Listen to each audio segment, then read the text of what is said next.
Assalamualaikum warahmatullahi wabarakatuh. Halo pemirsa, senang sekali untuk hari ini kita bisa kembali lagi hadir di salah satu program kesayangan kita, yaitu Dosen Berbicara. Nah, seperti biasa pemirsa ya, di setiap episodenya kita bakal menghadirkan para dosen atau juga para pakar di bidang ilmu mereka masing-masing yang tentunya juga bakal memberikan pengetahuan baru buat kita semuanya melalui hasil dari para penelitian mereka atau juga hasil dari temuan-temuan inovasi mereka yang tentunya juga ini bisa memperkaya ilmu pengetahuan buat kita semuanya. Nah, untuk edisi kali ini nih sudah hadir di studio Yubion TV. Ini ada Ibu Kurnia Rahmayanti, SPD MSI. Selamat datang Ibu. Iya, selamat datang. Iya, nah. Alhamdulillah diundang. Oke, terima kasih juga ini. Nah, pastinya juga nih beliau salah satu juga yang memenangkan hibah penelitian dosen pemula PDP Bu ya? PDP ya, dari Kemendikti Saintek di tahun 2025 ini dengan judul yang sangat menarik sekali, yaitu Revitalisasi Permainan Tradisional Aceh. Nah, ini juga main galah ya. Nah, tentunya juga dalam penguatan kesehatan mental, karakter, dan kesadaran gizi anak untuk siswa sekolah dasar gitu. Nah, dan seperti apa nanti kita juga bakal ya ngobrol langsung sama Ibu Kurnia. Tetapi sebelumnya nih kita memperkenalkan diri dulu nih dari Ibu Kurnia buat para pemirsa di rumah. Mas Ibu juga mungkin ini bukan pertama kali Bu ya. Iya. Ya, tapi nggak apa-apa lah kita perkenalkan diri lagi nih. Oke, silakan Ibu. Oke, Assalamualaikum warahmatullahi wabarakatuh. Waalaikumsalam warahmatullahi wabarakatuh. Saya Kurnia Rahmayanti, sekarang ini menjadi pengajar di Prodi Psikologi Universitas Budiah Indonesia. Oke, iya. Nah, dan pastinya ini juga seperti saya jelaskan tadi ya, ini juga judul yang sangat menarik sekali. Mungkin kita juga bisa belajar banyak ya. Nah, Bu, kita juga pengen tahu nih, saya mewakili pemirsa di rumah, mungkin yang melatar belakangi sehingga tercetusnya penelitian ini ya. Dan tentunya juga ini yang tentang revitalisasi permainan tradisional main galah ini. Nah, mungkin latar belakangnya apa sih gitu kok bisa lahir penelitian ini gitu. Iya, kita sih berangkatnya dari ini ya. Perkembangan teknologi digital saat ini berpengaruh terhadap perubahan perilaku anak. Nah, ketergantungan mereka terhadap gawai. Ya. Menurunnya aktivitas fisik, ya benar-benar, dan juga kesehatan mental mereka. Nah, berpengaruh terhadap itu dan interaksi sosial mereka dengan teman-teman sebayanya. Hingga akhirnya kita mencari nih salah satu model yang komprehensif untuk ini semua. Jadinya permainan tradisional itu berbeda dengan game di handphone dan game-game yang mereka mainkan yang secara individualis ya. Kalau ini permainan tradisional itu kan lebih mengajak kepada fisiknya, ada kerjasamanya, dan juga bagaimana nanti anaknya belajar moral sih di sana. Nah, berangkat dari sana kita mencoba nih untuk merevitalisasi, jadi membangun kembali. Nah, mencari apakah benar nantinya permainan tradisional itu berpengaruh nggak terhadap kesehatan mentalnya, kesadaran gizinya, dan juga kekuatan karakternya. Yang kita tahu permainan tradisional itu mengarahnya ke sana. Iya, benar. Gitu. Oke, nah jadi mungkin dari sekian banyak permainan-permainan tradisional Bu ya, nah khususnya buat anak-anak sekolah dasar, nah jadi kenapa nih alasannya mengambil main galah ya? Nah jadi itu yang pastinya juga itu ya mungkin bisa mempengaruhi penguatan untuk kesehatan, karakter gitu ya. Nah dan tentunya juga gizi juga gitu. Nah jadi kenapa permainan main galah ini gitu?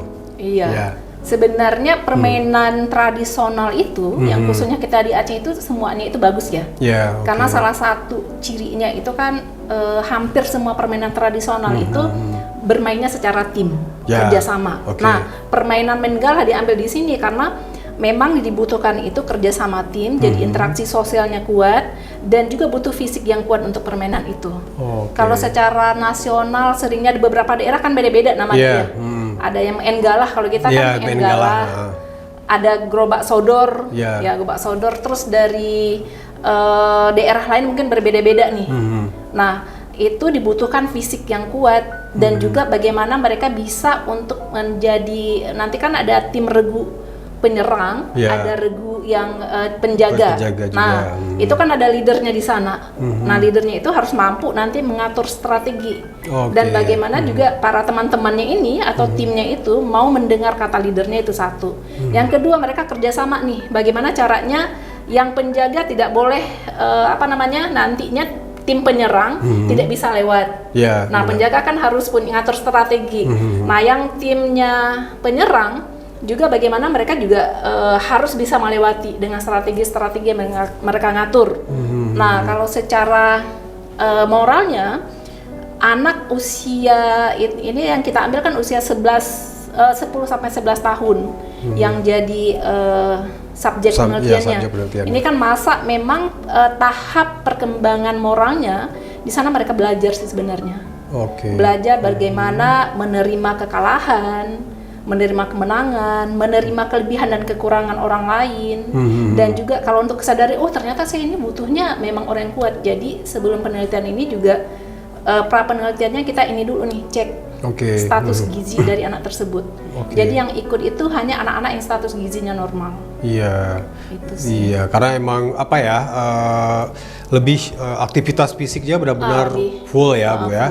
Nah, dan itu juga benar seperti Bu Kurnia sampaikan tadi, itu juga ada strateginya, itu berpengaruh ke mentalnya juga ya, dan tentunya juga kesadaran gizinya juga gitu ya. Mungkin ya secara enak dipahaminya, wah ini kalau misalnya nggak sehat-sehat kali, nggak fit, ya nggak bisa ikutan gitu ya. Nah, jadi itu juga bagus sekali. Nah, tadi kalau misalnya kita berbicara tentang peran permainan tradisional ya, mungkin seperti pra-research ya, yang Ibu dan tim juga lakukan gitu ya. Nah, jadi itu dalam menghadapi tantangan era digital sekarang, itu perannya mungkin dari permainan-permainan yang lain Bu ya. Nah, itu yang sering membuat anak-anak lebih pasif dan individualis itu apa sih sebenarnya melalui peran permainan tradisional ini ya, supaya juga bisa mengantisipasi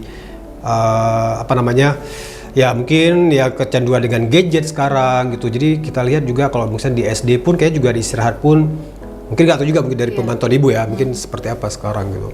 Iya, kalau di sekolah mereka memang nggak bawa ya, tapi pulang ke rumah. Jadi juga ini awal ya, riset awal kemarin itu ke sana, hasil wawancaranya ya rata-rata anak pulang ke rumah juga didampingi sama gawainya, bukan sama orang tuanya atau bukan bersama dengan teman.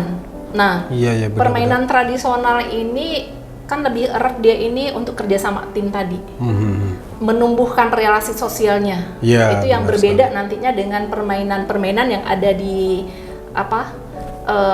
di game online dan yang lainnya. Itu sangat berbeda karena individualis, walaupun nantinya kan ada yang yang tim-tim juga di situ ya. Tapi kan berbeda nih, kita sendiri gitu ya. Tapi kalau ini kita memang kerjasama, lihat emosinya teman, lihat lelahnya teman, dan lihat ini semuanya di permainan yang betul-betul real. Artinya anak-anak keluar dari rumah untuk bermain bersama. Benar. Nah, itu yang salah satunya peran permainan tradisional. Ya. Nah, hingga anak-anak tidak individualis lagi, dan juga anak-anak bisa berhubungan sosial dengan temannya itu secara baik. Yang kedua juga kesehatan mentalnya juga terbantukan dengan itu, menghilangkan stres ya. Anak-anak itu nanti kalau kita berbicara tentang hasil penelitian lumayan sangat mengejutkan sebenarnya. Hasil penelitian kemarin. Nah, yang selanjutnya juga anak-anak itu dengan bermain dia akan lelah secara fisiknya, dan dia butuh energi untuk itu. Energi didapat dari mana? Dari dia makan. Makan. Nah, makanan di sana ya nantinya makanan apa sih yang dibutuhkan anak-anak? Sehingga kalau seandainya permainan tradisional dikolaborasi dengan dunia digital saat ini, yang diambil yang positifnya, karena ini kan dua mata pisau yang ini ya, yang benar. Ada negatif ada positifnya. Nah, kalau dikombin dengan yang positifnya, ini akan menjadikan anak-anak kita itu nantinya memang anak-anak yang luar biasa hebatnya di dalam pembelajarannya seharusnya. Tapi benar. Tidak menjadikan anak-anak terkurung di rumah, sehingga mereka hanya sibuk dengan dirinya sendiri.